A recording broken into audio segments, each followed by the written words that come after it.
Hey, what's going on, guys? Welcome back to the channel. In this episode of Putting the Ellis in the Cutlass, we're going to be installing the power steering pump, the belt, and also doing some wiring, hopefully on the engine, maybe get some things laid out. So let's go ahead and get into it. So in the last episode, you saw us putting on the full pulley system in the front of it. So we put things like the water pump, we did the alternator, the power steering with no power steering pulley, and also the tensioner. A few other things here and there too we got accomplished, but today we got to finish that job. If you missed that video, by the way, it's going to be right up here in the link. But today, like I mentioned in the intro, we're going to put that pulley on and install the belt, and that's actually the first thing we're going to go ahead and get done. So let's go ahead and just dive right into that.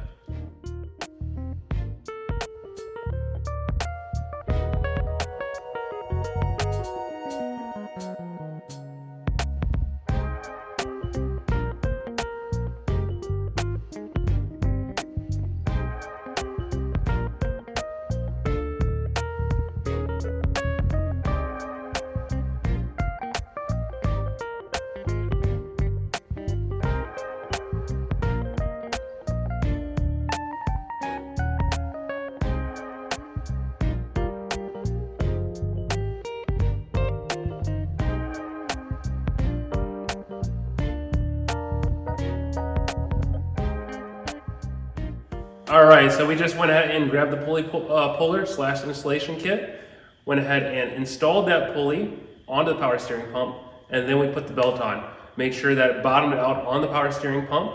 Everything looked perfect, and honestly, the belt has all the clearance it needs all the way around. I'll go ahead and do a quick close-up and show you what it looks like, and show you the full drive assembly for it. So let's go ahead and look at that. All right, so here's the close-up. So power steering pump, brand new with the power steering bracket behind it, all from ICT Billet. That then trails down into the tensioner / guide. That also is on another ICT Billet. That is the truck pulley. That is what I chose to go with. And then the water pump is right there. I believe this is a Camaro style water pump. Came with the pulley already installed. And then this is the alternator. The alternator is all installed as well with ICT Billet. We did have to make one modification, and that's for this steam port right here. As you can see right there, it's real tight, and we just took a little die grinder and we grinded off a little bit of the aluminum. Now it fits perfect, no structural integrity issues or nothing like that. And you can see down there, our thermostat housing, gonna pipe off, and it will go down to the lower part of the radiator. So everything is looking fantastic as far as the pulley system, and next we can go ahead and start working on the top end. We got things like the coil packs, wiring harness, and the computer. So what our goal is to hopefully get the coil packs on today, then the wiring harness, most of it plugged in on top. That then goes up around there onto the firewall, underneath the fender and above the wheel well liner, all the way up to the front here. And we're hoping that the computer is going to sit right here. We're going to make a bracket, probably not today, but at some point for the computer to be held up. If we can just get some things routed for the day, that will make me very happy. So we're gonna go ahead and work on that now.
All right, well, a lot has happened in that time lapse, and let me just go ahead and go through what we did.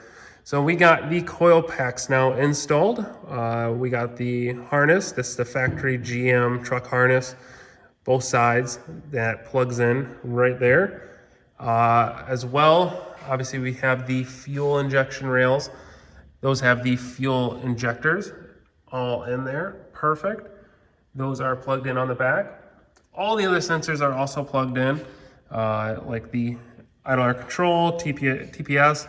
I'm gonna have to figure out what goes here. I don't think I have anything that goes here, so I'm gonna probably find a better block off plate, but we'll figure that out when the time comes. But right now that is sealed and good. I just don't like the way it looks. Over here, we have things like the camshaft position sensor down here, also with the oil pressure sensor, NOx sensor. We have the map back there. We have a bunch of vacuum ports that we do not have plugged off or used at this current moment, but we will get those. Over here, we have things like the crankshaft position sensor. That's running down with this foil covered wire that goes down and gets plugged in way down there. You might be able to see the white little tag.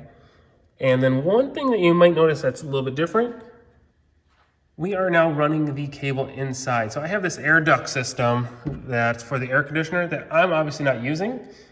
I think what I'm gonna do is use that for now, run the wires inside. We're gonna run the computer inside because honestly, that wiring harness was not long enough to run through the wheel well or above it and then come up here.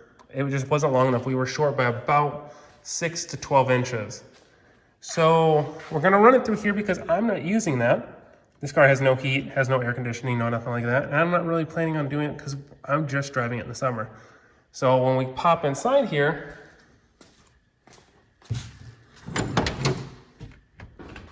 there's the wiring harness laying on the ground. This is the wiring harness that has the adapters right there that is going to plug into the computer that comes with the Terminator. So that'll be great. We're just honestly gonna probably run it in the floorboard for getting things started when we do.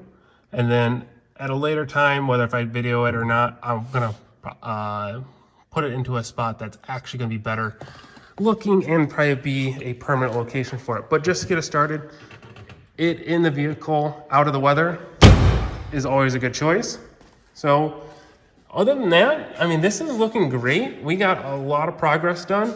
I think the last thing we're gonna go ahead and do is install those spark plugs and the spark plug wires, because I was holding off to put those in because of the engine needing to be turned over, compression, don't wanna fight it, but I don't think I'm really turning it over much more. So I'm just gonna go ahead and install those with Kyle here, and then also put the spark plug wires on to the coils, and it's all good.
All right, check that out. We have spark plugs and spark plug wires in there.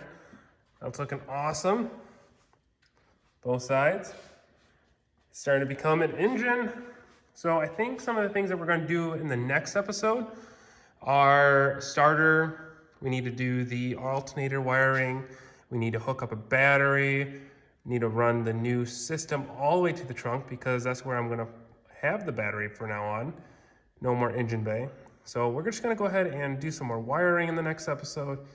You know, not really the fun stuff, but the necessary things. We need to work on the fuel as well. So fuel's not in there, but I have all the components. We need to figure out what we're doing with the fuel line hoses. That will be an issue for the next episode though. So hopefully this was entertaining, and we'll go ahead and catch you on the next one. So make sure to click like, subscribe, and see you guys next time.